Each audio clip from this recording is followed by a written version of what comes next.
પોરબંદર શહેરના બંદર રોડ પર લાઇટ અને રસ્તાના પ્રશ્ને અનેક રજૂઆતો થઈ ચૂકી છે, તેમ છતાં કોઈ કાર્યવાહી ન થતા લોકોમાં ભારે રોષ જોવા મળે છે।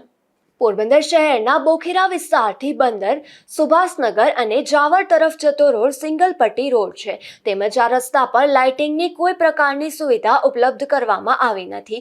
પોરબંદર શહેરનો આ ખૂબ જ મહત્વનો રસ્તો છે, કારણ કે આ રસ્તા પરથી બંદર, સુભાષનગર અને જાવર તરફ જવાય છે, જેના કારણે આ વિસ્તારમાં બોટના હજારો કારીગરો, દુકાનદારો, ધંધાર્થીઓ તેમજ દંગાના માલિકો અને દંગામાં કામ કરતા શ્રમિકો તથા જાવર વિસ્તારમાં વસવાટ કરતા લોકો અને કારખાનામાં અવરજવર કરતા લોકો, સૂકી મચ્છીના દંગામાં કામ કરતા લોકો હજારોની સંખ્યામાં આ રસ્તેથી અવરજવર કરતા હોય છે।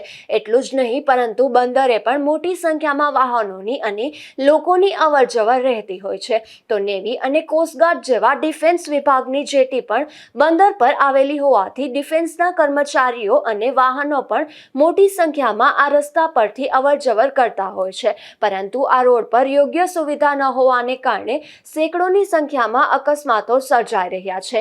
છેલ્લા કેટલાય વર્ષોમાં સેંકડો લોકો આ અકસ્માતનો ભોગ બન્યા છે, તેમજ લગભગ 1 ડઝન કરતા વધુ લોકોના મોત પણ અકસ્માતમાં નીપજ્યા છે। ખાસ કરીને લાઇટિંગની કોઈ સુવિધા ન હોવાથી અકસ્માતો સર્જાઈ રહ્યા છે, ત્યારે રાત્રિના સમયે લાઇટિંગના અભાવે મહિલાઓ અને બાળકો આ રોડ પરથી નીકળવાનું પણ ટાળી રહ્યા છે। વર્ષો સુધી આ રોડ પર લાઇટની સુવિધા ન અપાઈ હોવાથી આ વિસ્તારના લોકોને ખુલ્લો અન્યાય થયો છે। ભૂતકાળમાં અનેક સંસ્થાઓ અને સ્થાનિક લોકો દ્વારા આ અંગે રજૂઆતો પણ થઈ છે, તેમ છતાં આ રજૂઆતો ધ્યાનમાં લેવામાં આવી નથી, જેના પરિણામે દિન પ્રતિદિન અકસ્માતોની સંખ્યા વધી રહી છે અને સરકારી તંત્રના પાપે લોકો ભોગ બની રહ્યા છે।